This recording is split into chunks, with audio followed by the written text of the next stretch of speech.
Pyongyang made a U-turn in this diplomacy at the beginning of 2018, thawing its ties with Seoul and Washington, and that led to Kim Jong Un's face-to-face with South Korean President Jae-in and Chinese President Xi Jinping, and the first ever summit with Donald Trump. Jake Hasselcorn has more.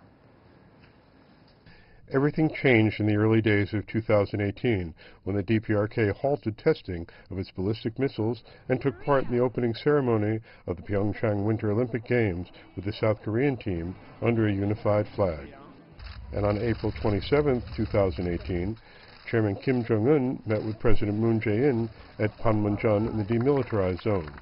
The two leaders sealed their talks with a bear hug, a joint declaration that affirmed their commitment to complete denuclearization of the peninsula and agreed to improve ties with the United States and cement a traditional friendship with China. Kim and Moon met again in late May and early September with positive results. In 2018, the two sides restored military communication in Panmunjom, held several reunion events for separated families, started research on linking roads and railways, and made plans to reopen the Kaesong industrial region.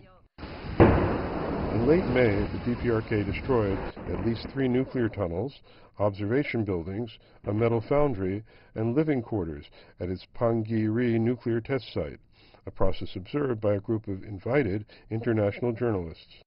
From March 2018 to January this year, Kim met Chinese President Xi Jinping 4 times.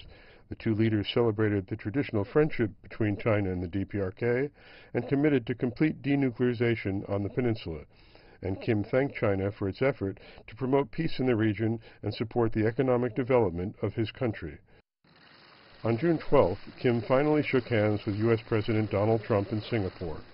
The historic meeting eased decades of tensions and raised the hope that military and economic hostilities might finally come to an end.